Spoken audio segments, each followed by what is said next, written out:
Boom, and I'll just, okay. All right, we're going to screen share here and take a look at this. Continuing, welcome back to the block party. Block party number 16. Can you believe it? Woo! All right, so let's screen share and check out this video that Emery kindly pointed us to. We'll just play. Hey, am I muted? I'm not muted, am I? No. Does it make a difference? Here, let me play it. If it makes a difference, just interrupt me and I'll mute myself. Anyway, just let me know.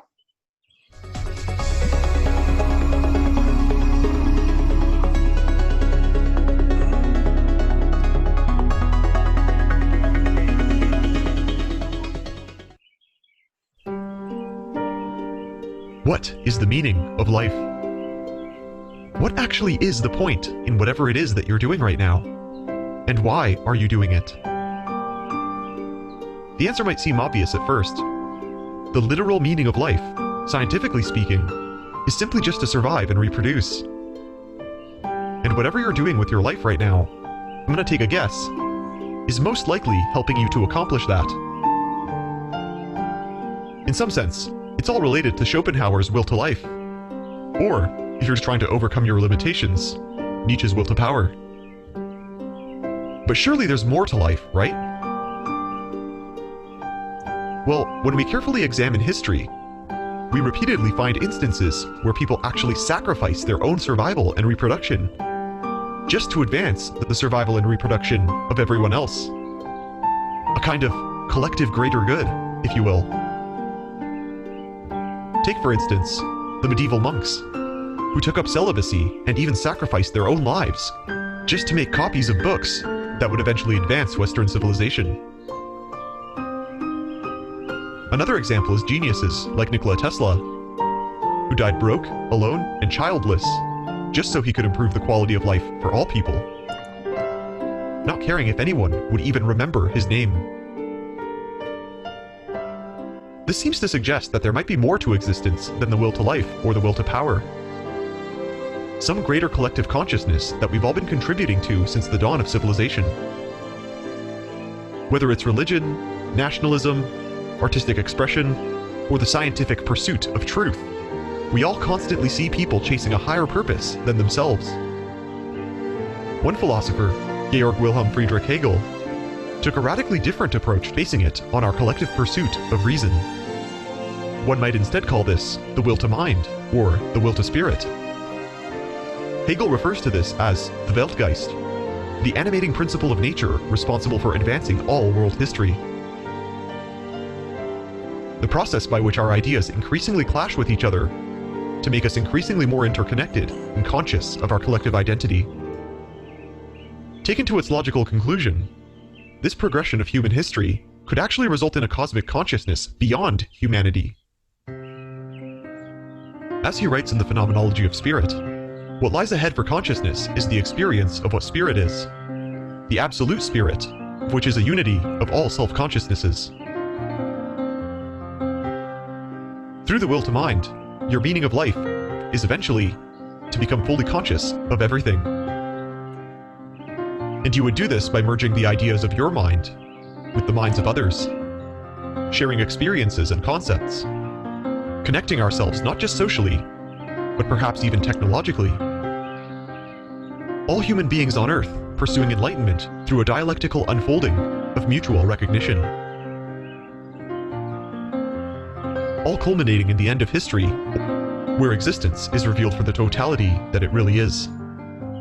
It certainly is an interesting answer to the question of meaning. But what reason do we have to think that this merging of consciousness will actually happen in reality? What is it about the nature of humanity, life, and evolution that would ever motivate us to do this?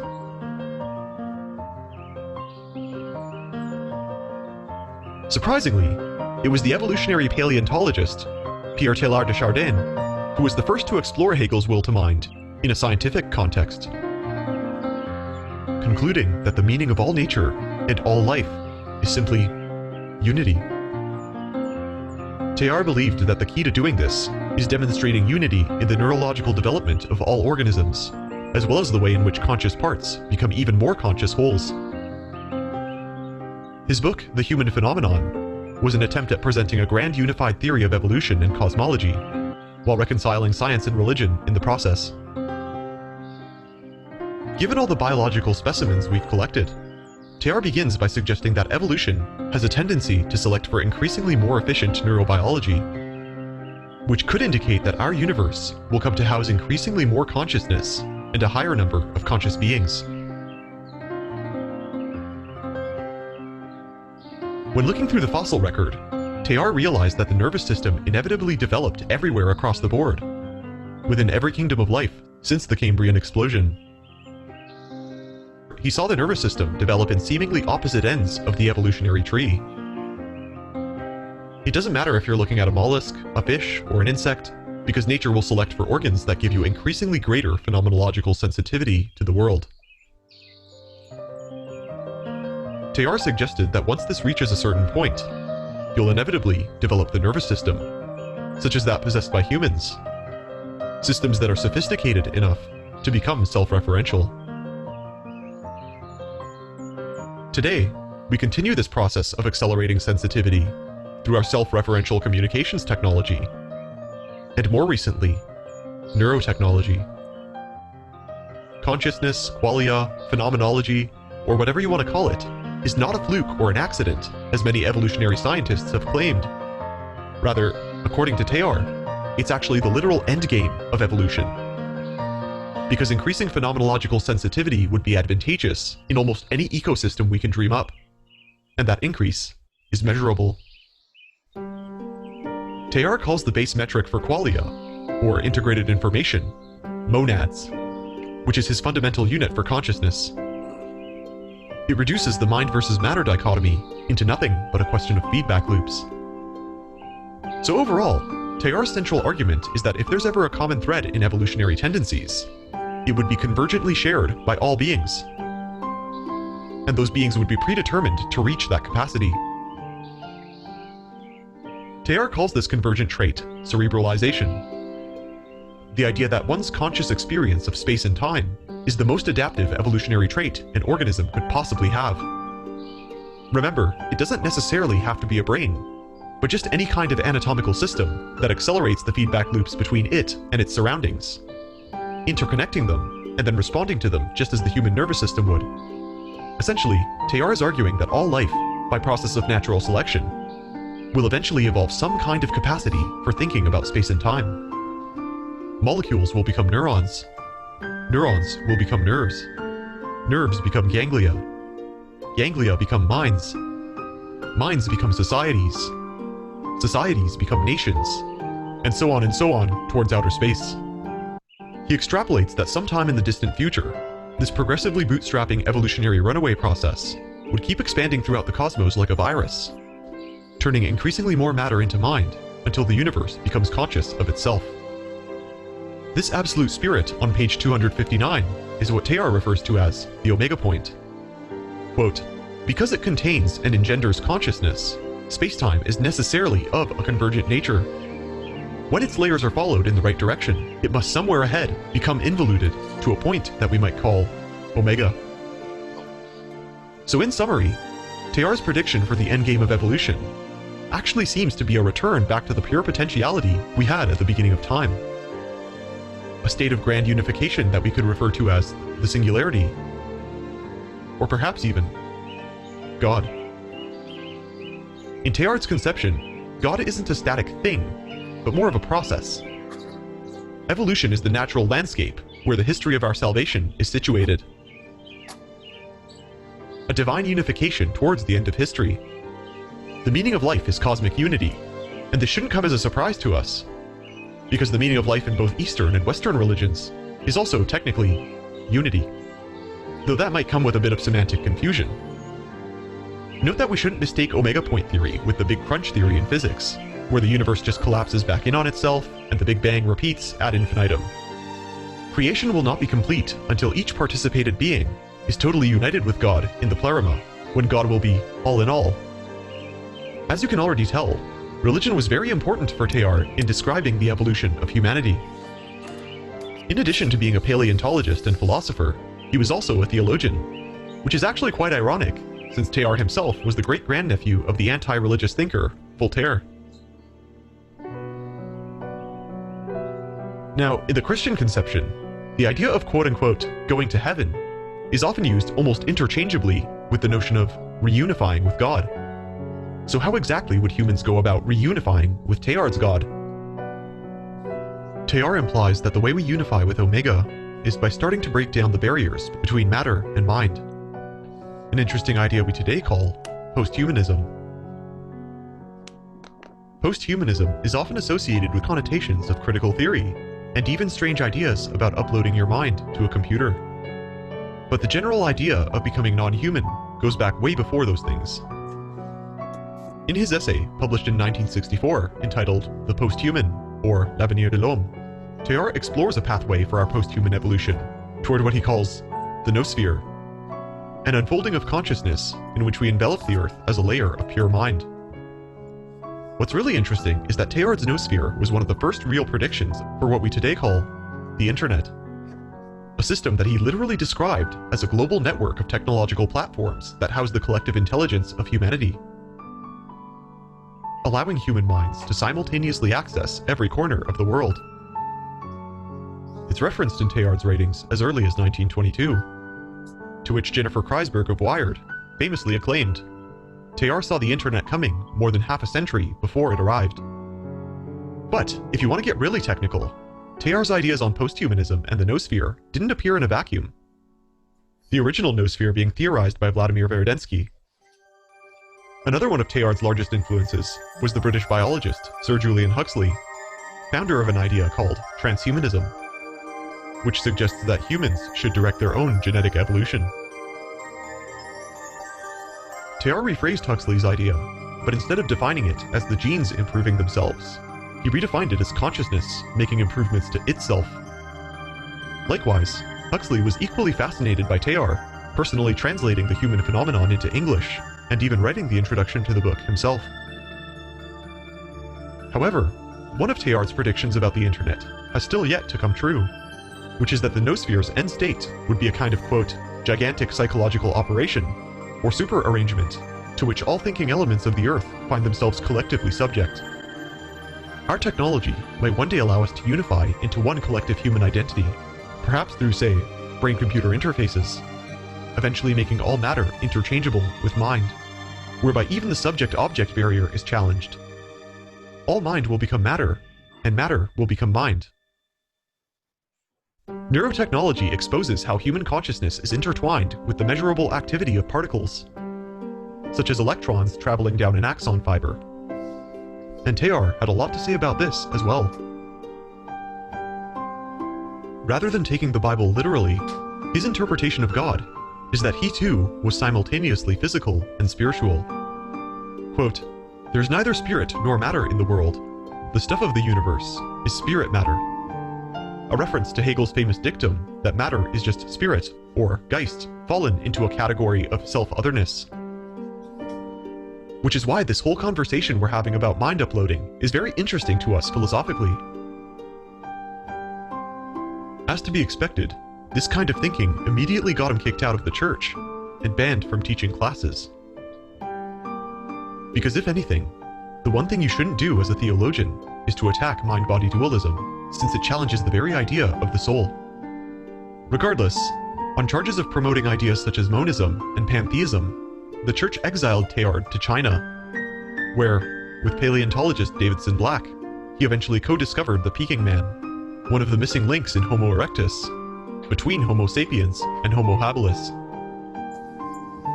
After World War II swept through China, he eventually relocated to the United States, where he died decades later, though, to this day, continues to have a huge influence on both religious and scientific thought. Modern evolutionary biologists, like David Sloan Wilson, credit Teilhard for helping to discover group-based evolution and multi-level selection theory, while his new interpretations of the Bible were praised by both John Paul II and Pope Benedict XVI. But what's most important about Teilhard's work is it exposes how the outer world of the senses and the inner world of the mind are actually the same world. And what we call the meaning of life is actually a much broader cosmic question. Teilhard's ideas today help us to unite world religions, quell the hatred between nations, and help us all realize that we seek the same goals: immortality, heaven, and reunification with God. We all seek the will to mind. I'll leave you with a final quote from Teilhard. The problem of evil will always remain one of the most disturbing mysteries of the universe. We are one, after all, you and I. Together we suffer, together we exist, and forever we'll recreate each other.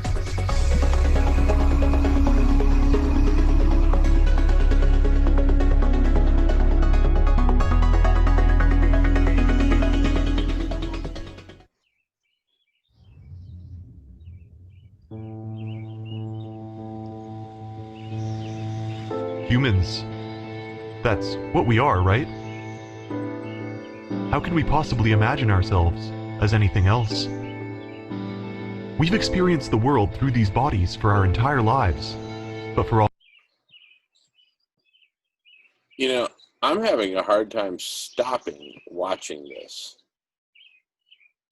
This is some badass stuff.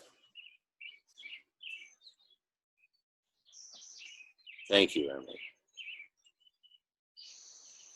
Yeah, it's a long video, but I highly recommend watching it.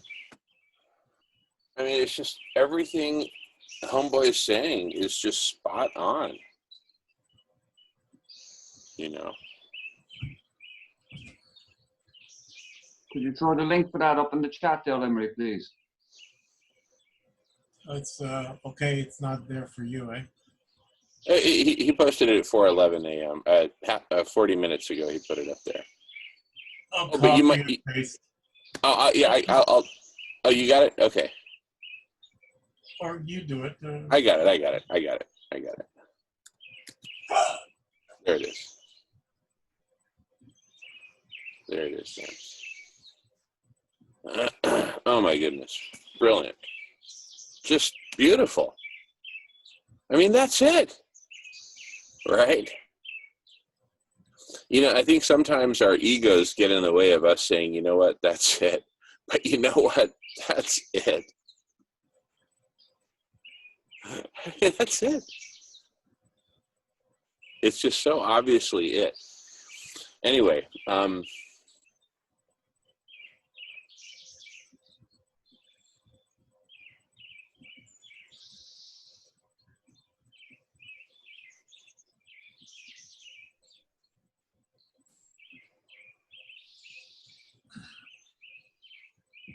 but I'll tell you, you probably take a few times of watching that to have all of its impact register. yeah, and that in and of itself, that's a synthesis of centuries of work and thought and writing and everything else, right? If not millennia. And it's just that kind of a synthesis that you can just sit back and watch that, right, and take it all in, you know, in 4 hours, and then watch it again. I mean, it's just because with the visuals and the narration, everything, the words on the screen, it's just perfect. It's just like, it's... I mean, it's a mega download. Yeah, totally. Or a mega upload. You know. Right, but it's all... Can you handle it? Totally. Yeah, that's exactly it. Yeah.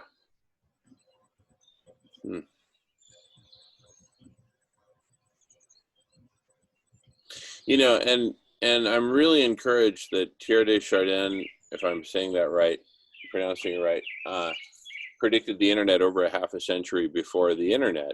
I feel like we're predicting, you know, the next stage of evolution of the internet meets humanity in real time in the Zoomosphere.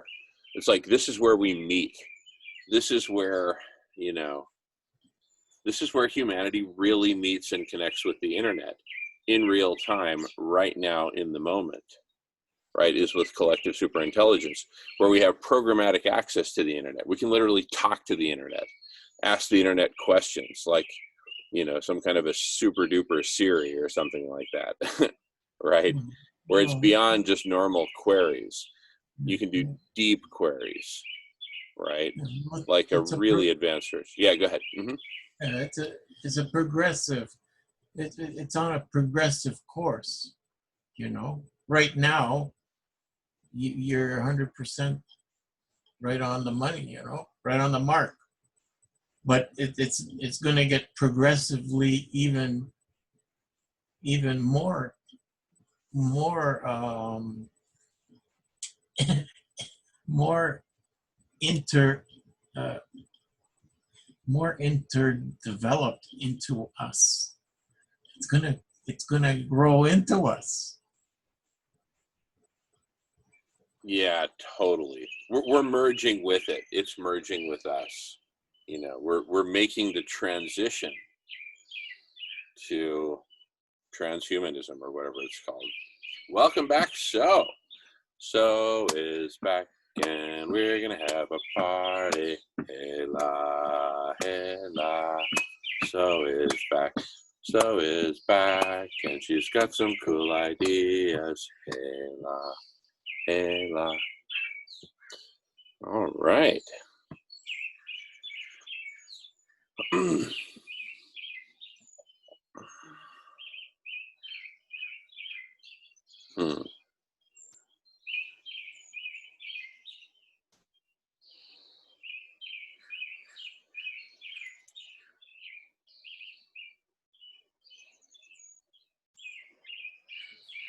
That's what I like about Wakelet, Jamin. You see how easy that was to bring up.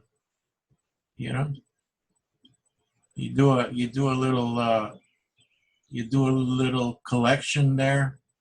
I mean, I didn't put that much work into it. You know, it's just a collection.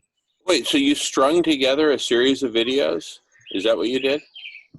No, that's a video that stands on its own. But get that collection, I can always add to it. I can add commentary. I could add anything I want to you know, to collaborate with whatever content is showing in that video, or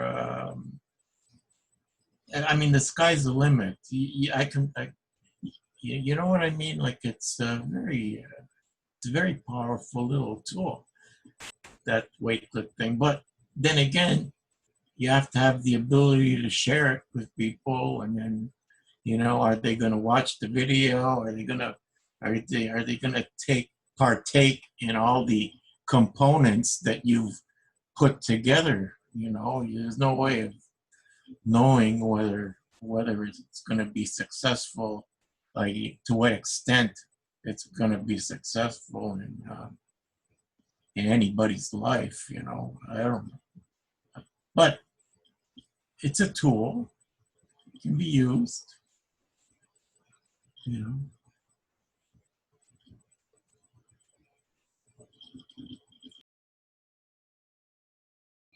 Wow, super cool, Emery. Yeah, I just took a look at the whole Wakelet page, and I saw how there's like kind of two ways to scroll through it: horizontally, vertically. That's really cool.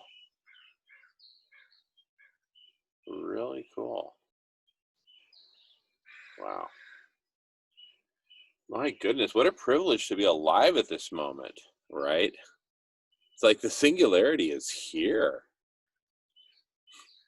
In 2005, Ray Kurzweil wrote "The Singularity is Near." And I remember he came to Microsoft and presented the book, and, you know, and I talked with him afterwards. And, you know, he was predicting like 15 years into the future from that point. And here we are, it's 2020. It's here.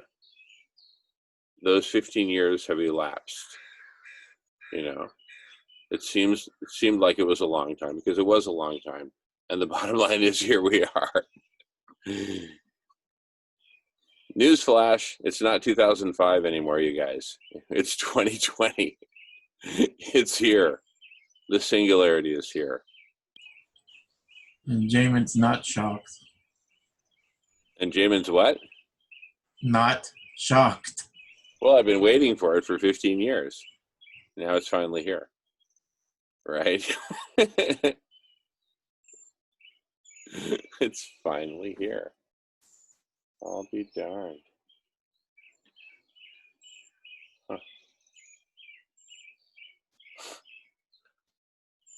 I mean, it's like at this point, from one block party to the next, the world has changed again.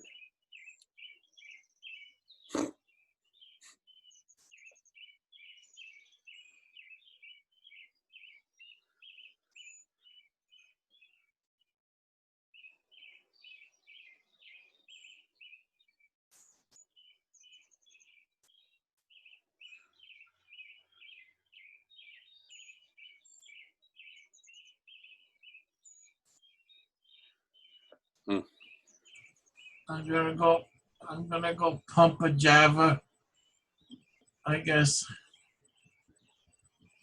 Alrighty. I'll be back. All right, you'll be out of earshot in the meantime? Yeah, out of earshot. I'm gonna No problem. No problem. Just wanted to know. Very good. All right. Well, go 5 minutes. Yeah, take your time. Take your time. Shall we all take a 5-minute break? I'm for 5 minutes at least. All right. I'm going to stop recording and let's take a 5-minute break. Thanks.